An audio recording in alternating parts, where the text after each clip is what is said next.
No Fall Ndiaye bokk ci URPAS bu Saint-Louis nekk fii ci Saint-Louis. sunu ndaje bi li ko indi li ko sabablu bokk na ci méthode li nga xamante ni ministre bi génnoon na wax ka muy benn point deuxième point bi tamit di wàllu ñàkkate essence bi. bu dee wàllu ministre bi li nga xamante ni waxoon na ko muy ci wàllu monofilament ñu bëgg rek mu delluwaat gannaaw ci li nga xamante ni wax na ko. ndax loolu nekkul lenn loo xamante ne lu muy day tàggale mool yi parce que ku nekk xam nga ne dëkk mool yëpp daanaka ñoo ngi doon dund ci jàmm mais depuis mu defee déclaration ba léegi am na dëkk yoo xamante ni ñoo ngi profité wu ci wax jooju di indiwaat yeneen yoo xamante ni bokkul ak li nga xamante ni moom lañ doon xaar ci moom. parce que ministre bi mu ñëw def fekk liggéey bu rëy rëy bu dee wàllu monofilament partout en Europe en Afrique Amérique fépp ci àddina moom la ñu nappee ministre bi dama koy fàttali rek benn wax boo xamante ni Sëñ Touba dafa ko wax ci benn téere bu ñu naan tasawudu subaan dafa wax ni yaa maxsar sabbaani in xiftum xajal fa qaddimu taallumu ala al amali dafa yow waxamaane bi bu fekkente ragal nga gàcce lépp looy def lu nekk rek na nga si jiital xam-xam kon moom lii daf si dugg ba pare te jiitalul xam-xam parce que bu jiitaloon xam-xam dana consulter ñi nga xamante ni ñoo yor napp gi waaw mais pas mu consulter benn dëkk te moom du ministre benn dëkk du ministre tamit benn type de pêche ministre de tous les Sénégal la ministre de tous les types de pêche la kon tey fi tey bu ñëwee nii monofilament ba tout cité Ndar en plus mu wax ni gaalu sans tournant yi dañuy napp monofilament kon loolu war na ni moom xamul seen muy wax dara parce que yaakaar naa Afrique Europe partout comme ni ma ko waxee man mi Europe laay nekk Espagne laay dund te moom laa jusqu'à présent damay dem géej. tey daal da ngeen bëgg mu jógewaat ci wax. waaw kaddu boobu lañ bëgg mu delluwaat si gannaaw parce que kaddu googu dafa nekk kaddu goo xamante ni day yàq lu bare. waaw parce que monofilament dëkk yi nga xamante ni sax dañu ànd ak moom parce que booy xool Sénégal gi plus de 80 quai de pêche moo fi nekk. ñaari dëkk wala ñetti dëkk kese ñoom ñoo nappul monofilament kon le reste 80 quai de pêche yi lan la ñuy def bu xëy ni monofilament nii yeneen nit di bëgg si profité te nit ñooy di si profité di si wax man dëkk bi ma nekk di Espagne seen doom yi ay monofilament la ñuy liggéeyee 2 types de pêche moo am en Europe yoo xamante ni si mbaal la mooy seen tournant ak monofilament beneen type de pêche amu fa kon ñoom bu ñu ñëwee di jaay xam-xam wala naan monofilament day yàq géej yow ñun ñi mool nañu képp koo xamante ne mool nga xam nga ni mbaalu caas ak mbaalu gareeg mbaal bu mu mënti doon bu amul bouchon amul bateex du mën napp parce que mbaal foog pour mu napp foog mu ubbeeku te am na temps boo xam ne bu ko defee si géej mbaal bi day nekk benn boucle bu nekkee boucle bu yàggee day sax ay arbre nekk xeer kon moom yaakaar naa li muy wax ak ñi nga xam te ne da nga ko si jàppale xamuñu si li muy wax dara ñuy wax ni di ko fàttali ni ministre la boo xamante ni xamul si li muy wax dara tey ministre Sénégal lépp la nekkul ministre benn région kon buy waxati rek na sóor ni dafa njaboote adduna yëpp. du Faly Seck URPAS Saint-Louis. carburant bi moom mën na ni Sénégal mën na ni fi mu toll nii Sénégal yëpp dana manqué de essence te li nga xam ne tey maanaam moo tax du manqué de essence amul benn mool bu la ko mën a wax ndax tey dañ toll ci période boo xamante ni jën manqué woon na lool xaw a métti lool ci yenn gaal yi mais moment bii dafa nekk moment boo xamante ni jën dafa war a jóge maanaam ñi nga xam ne seen liggéey sooxe woon na sax dañ war a taxawaat incha allah pour amaat lu ñu dimbali ko te li leen mën a dimbali mooy essence am na gaa goo xam ne tey bu demee tey pour mu demaat semaine bi bu demee benn yoon pour mu demaat day métti loolu nag essence day nekk manquement boo xamante ne tey ñu xamul exact la moo war a manquement bi waaw ba pare ñaara ba li nga xam ne tey maanaam mooy waral manquement bi te ba mu ñëw te bu ñëwee ñi nga xam ne tey noo fay fokk di solandoo si essence yi des fois da ngay gis ay jafe-jafe si biir solandoo bi ndax tey kenn ku ci nekk li nga xamante ne moom nga war a nappajee géej kese moom nga mën jënd am na si koo xamante ne 20 bidon la soxla moom moo jëm ci gaalam mën naa ne kooku bariwul ndax moo jëm ci gaalam am na si koo xam ne benn bidon bu 20 litres moo jëm ci gaalam moom la soxla kon kooku na nga ko respecté 20 litres am boobu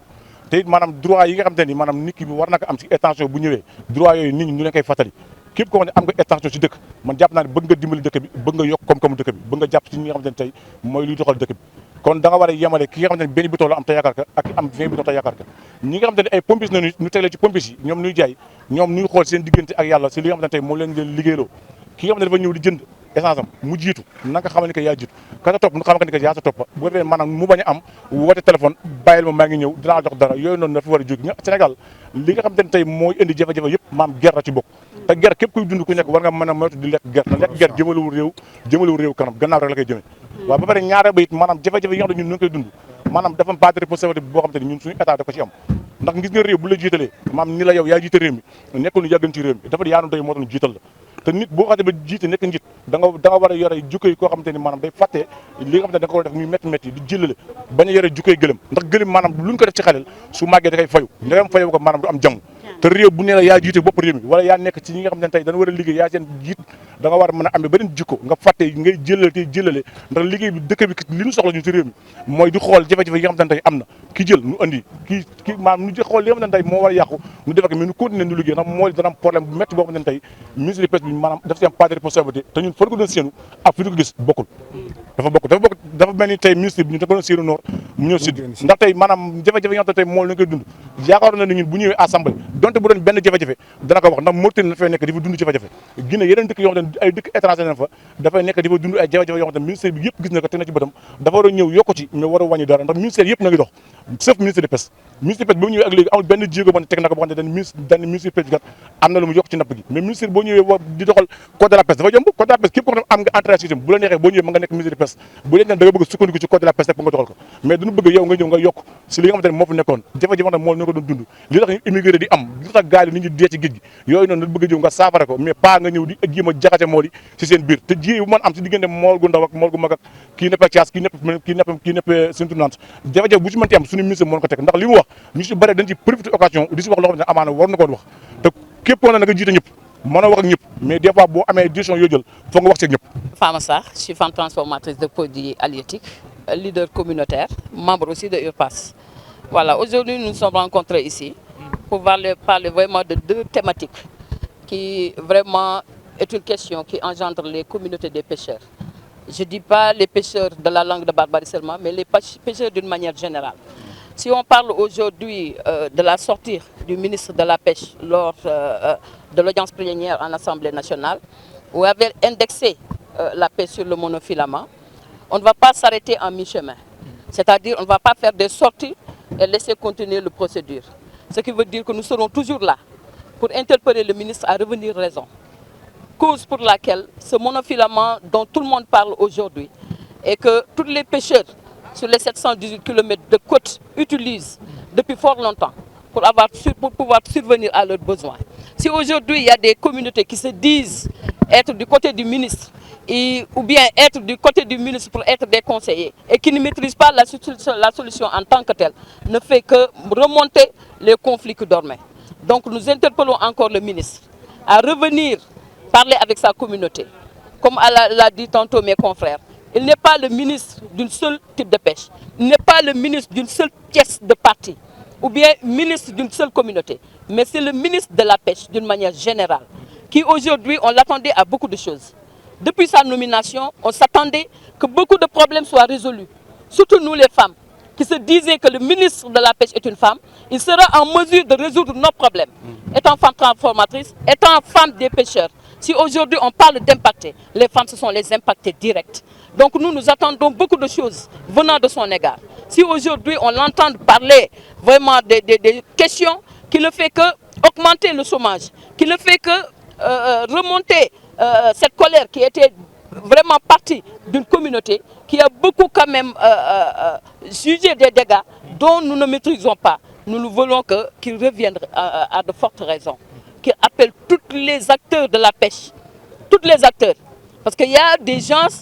pour s'approcher du ministre, disent que ce sont des conseillers alors qu'ils ne maîtrisent pas le secteur. Il faut maîtriser le secteur pour pouvoir y parler. Il faut maîtriser le secteur pour que même pas agresser d'autres gens. Des chefs de famille, des enfants qui sont là, qui sont des pêcheurs depuis fort longtemps. C'est un métier qui est un métier dont on a hérité de nos grands-parents. On ne va pas laisser un ministre qui est là et nous dire qu'il va faire ceci ou bien il va faire cela. Et nous, ce n'est pas ça que nous attendons. Donc ce que nous voulons aujourd'hui, c'est qu'il appelle tout le monde autour d'une table, que nous discutions. Il y a beaucoup de choses à régler dans ce secteur. Nous, on attendait que ce ministre qui est là aujourd'hui nous dise que l'exploitation du gaz offshore à Saint-Louis, c'est ça que nous devons faire en matière de résilience pour que vous ne ressentez pas les mécontentements des communautés. Nous attendons que cette ministre vienne là pour nous dire que vous, les pêcheurs de la langue de Barbarie, vous, les pêcheurs de Saint-Louis, je vais mettre des solutions face à cette embouchure, face à cette brèche qui continue à faire des morts. Nous, on attendait que le ministre vienne là pour nous dire que les femmes transformatrices en matière de résilience, je vais vous accompagner face au changement climatique qui continue à dégrader nos terres. Mais ce n'est pas un ministre qui est là, appeler des gens qui ne maîtrisent pas le secteur pour les demander des conseils qui ne fait que renaître des conflits qui dormaient. le problème des monofilaments, c'est un problème qui est là. Le problème des monofilaments, c'est un problème dont des gens qui ne sont pas des pêcheurs en tant que tels, qui ne savent pas ce qui se passe dans ce secteur, passent dans ces solutions pour dire au ministre, il ne faut pas parler avec ces gens. Et c'est une très grande erreur. Dans ce secteur, il faut écouter tout le monde. Mais il faut écouter aussi ceux qui sont là. La connaissance empirique, la connaissance endogène, c'est quelque chose qu'il ne faut jamais négliger. Pour revenir un peu sur le problème des carburants, et qui est un problème récurrent, on disait que le pêcheur faisait ses activités 9 mois sur 12. Aujourd'hui, on dit que ce n'est plus possible. Parce que le pêcheur qui est là ne peut pas travailler tous les 9 mois qu'il a. Cause pour laquelle seul le carburant, dont nous avons les difficultés pour s'approvisionner. Donc nous interpellons là aussi nos autorités. Parce que ceux qui gèrent ces stations de carburant ne respectent pas les pêcheurs qui sont là ou bien les gens qui sont là. Moi, ce que je veux, j'ai besoin de mes 60 litres pour aller pêcher. Quelqu'un qui est là a besoin de ses 20 litres pour aller pêcher. Il y a quelqu'un d'autre qui a besoin de ses vingtaines de 60 pour aller pêcher. Donc il faut respecter ces types de pêche. Donner à chacune la quantité dont elle a besoin pour aller faire son activité. Mais pas dire, je vais vendre à celui qui a ses 60, plusieurs 60, ce qui veut dire vous allez augmenter votre coût, alors négliger quelqu'un qui a besoin de ses 20 litres ou bien de ses 60 litres. C'est là où le problème se pose. Il y a un problème de respect, mais il y a aussi un problème de corruption. Parce que si je suis là, je suis chez moi, j'ai besoin de 20-60 et je te passe un téléphone, je te fais un transfert de 20 000 francs, tu vas me prioriser moi qui suis chez moi, alors qu'il y a quelqu'un qui a passé la nuit devant ta station pour avoir une bouteille de 20 litres. Ce n'est pas ça que doit se passer. Respectons les gens. C'est un métier légalisé. C'est un métier qui a ses normes à être respecté. Donc nous les interpellons tous pour qu'il y ait un respect envers ce secteur de la pêche. On ne laissera jamais. On ne laissera jamais. Au niveau de Saint-Louis, on parlera toujours. Parce qu'on a été indexé. Le ministre pouvait bien parler sans citer quiconque. Dans ce cas, on va sortir, mais d'autres vont sortir. Mais quand tu prends la référence de la région de Saint-Louis, de la langue de Barbali, les pêcheurs de Saint-Louis, on parlera toujours. Il faut qu'on nous appelle, qu'on discute avec nous. Parce que ce que nous avons là, on n'a pas une alternative à changer par rapport à cette monofilament. On continuera à pêcher dans ce secteur et on montrera des études. Ça aussi c'est important. Quelqu'un peut parler et qui ne maîtrise pas la situation. Mais nous, on parle, mais on amène aussi des études qui ont été faites montrant que le monofilament ne va pas continuer sur échéance à continuer à pêcher. C'est impossible. Ça va servir de récif. Ça va servir de roche pour permettre à d'autres poissons de s'y reproduire. Il y a un type de pêche vraiment qui est très important, qui est le monofilament.